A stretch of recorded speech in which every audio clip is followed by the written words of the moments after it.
21 जुलाई 2024 Bangalore, India.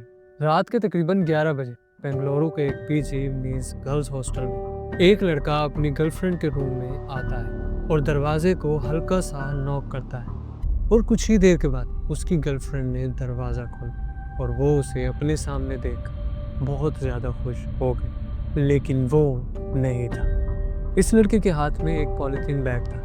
इसने उस bag में से एक चाकू निकाला और इसको जोर जोर से मारना शुरू कर दिया। उसका जहां बस चला वो चाकू चलाता चला गया। इस लड़की ने अपने आप को बचाने की बहुत कोशिश की, मगर वो नहीं रुका।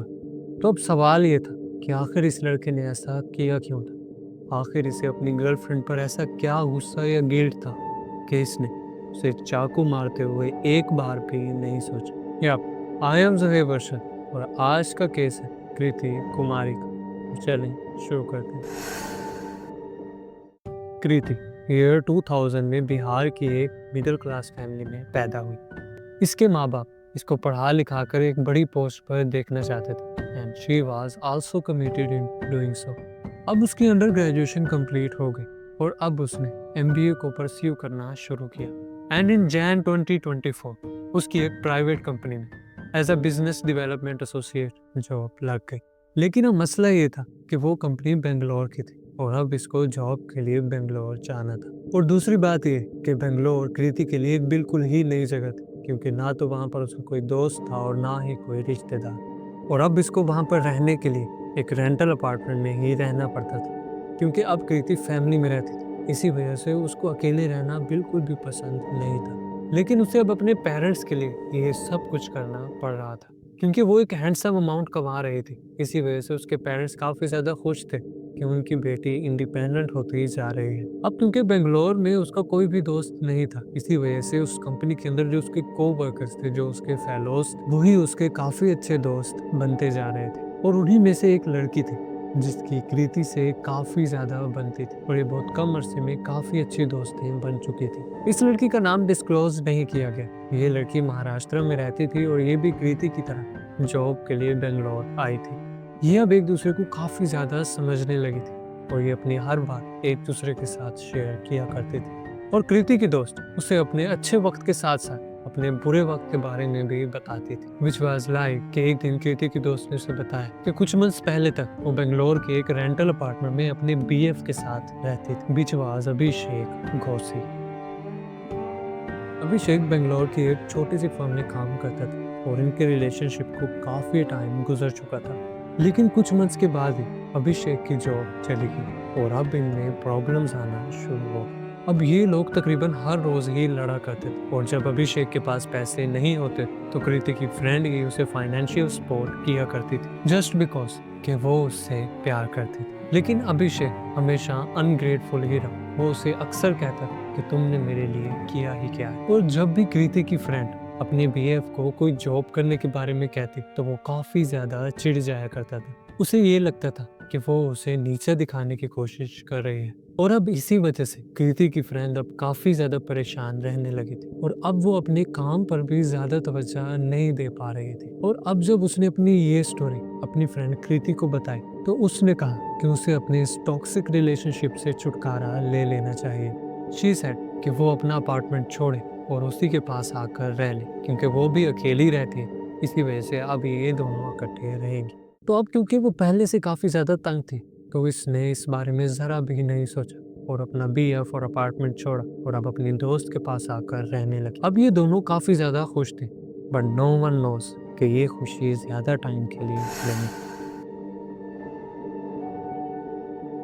क्योंकि उस लड़की का बॉयफ्रेंड अब काफ़ी ज़्यादा गुस्से में था। क्योंकि पहले तो उसका फाइनेंशियल सपोर्ट ख़त्म हो चुका था, अब उसको कोई पैसे देने वाला नहीं था। और दूसरा ये कि उसे गिल्ट था कि एक लड़की उसे छोड़ गई है। वो उसे कॉल करता था लेकिन वो नहीं उठाती थी। वो कृति पर भी काफ़ी ज़्यादा गुस्सा था, क्योंकि उसके मुताबिक ये सब कुछ कृति ने ही किया है। और अब बार बार कॉल्स आने की वजह से कृति की फ्रेंड ने अपने बॉयफ्रेंड को अब ब्लॉक कर दिया, थिंकिंग कि इससे इन दोनों का पीछा छूट जाएगा। बट दे डोंट नो कि अभिषेक बदला लेने के लिए क्या कर सकता है।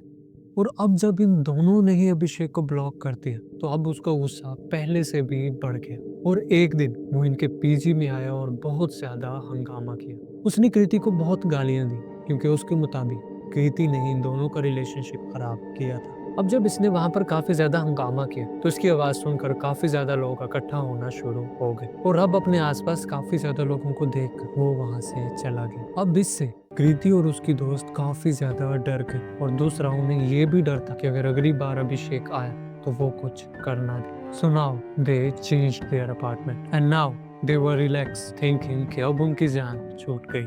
बट इस थोड़ी देर की खामोशी में उनकी तरफ एक ऐसा तूफान बढ़ रहा था जिसकी उन्हें बिल्कुल भी खबर नहीं थी।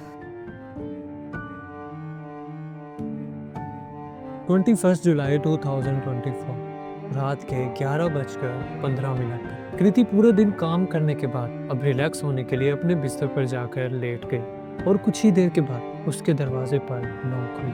And now she was confused कि रात के इस टाइम उनके दरवाजे पर कौन आ गया। अब जब उसने दरवाजा खोला तो उसने देखा कि उसके सामने अभिषेक खड़ा था जिसके हाथ में एक पॉलीथीन बैग था। बट नोटिस करने वाली बात ये थी कि जिस पीजी में अब वो रहती थी वहाँ पर किसी भी अननोन बंदे को आने की इजाजत नहीं थी। वहाँ की एंट्रेंस पर हर वक्त एक गार्ड बैठा होता था और एक्स्ट्रा सिक्योरिटी के लिए वहाँ पर एक बायोमेट्रिक स्कैनर भी लगा हुआ था। बट समहाउ अभिषेक अब उसके कमरे तक पहुँच चुका था और उसका चेहरा गुस्से से लाल हो रखा था। अब कृति ने उसके इरादों को भांप लिया था। इसी वजह से अब कृति ने अभिषेक को धक्का मारा और इससे पहले कि वो अपने आप को डिफेंड करने के लिए कुछ भी कर पाती अभिषेक ने अपने बैग में से चाकू निकाला और उसे जोर जोर से मारना शुरू कर दिया। कृति ने अपने आप को बचाने की बहुत कोशिश की बट ही वाज स्ट्रॉन्ग। उसने कृति के सर, नेक, चेस्ट और पेट पर काफी ज्यादा डैमेज किया था और अब हर गुजरते लम्हे के साथ कृति की मूवमेंट्स स्लो होती जा रही थी। अब काफी शोर सुनने के बाद कुछ लड़कियां बाहर आई और सीढ़ियों से नीचे उतरी और अब अभिषेक जानता था कि अगर उसने ज्यादा देर की तो वो पकड़ा जाएगा, तो इसी वजह से वो अब जल्दी से भाग गए। मगर जाने से पहले उसने कृति के गले पर एक बार फिर से चाकू चला दी, ये मेक श्योर करने के लिए कि कृति गलती से भी ना बच जाए। अब कृति वहां पर हेल्पलेस पड़ी थी और उसके डिफरेंट ऑर्गन से खून बहे जा रहा था और इन लड़कियों ने अब जल्दी जल्दी एम्बुलेंस को कॉल की, लेकिन डॉक्टर के पहुंचने तक अब काफी देर हो चुकी। And now she is no more with us. Fortunately वहाँ के सीसीटीवी में अभिषेक का चेहरा क्लियरली देखा जा सकता है और अब पुलिस काफी ज्यादा कॉन्फिडेंट थी कि वो अभिषेक को जल्द ही पकड़ लेंगे। लेकिन अब पुलिस के लिए सबसे पहला सवाल ये था कि उस पीजी की एंट्रेंस में हर वक्त एक गार्ड बैठा होता है और वहाँ पर एक बायोमेट्रिक स्कैनर भी लगा हुआ है, तो अभिषेक अंदर कैसे आ गए? तो इन्वेस्टिगेशन से मालूम पड़ा कि रात के उस टाइम गार्ड अपनी फैमिली के साथ खाना खाने गया हुआ था और दूसरा बायोमेट्रिक स्कैनर उस पीजी के ओनर ने अपनी नेग्लिजेंस की वजह से कभी ऑन भी नहीं करवाया। तो अब ज्यादा पॉसिबिलिटी यही थी कि वो साइड से ही निकल गया होगा।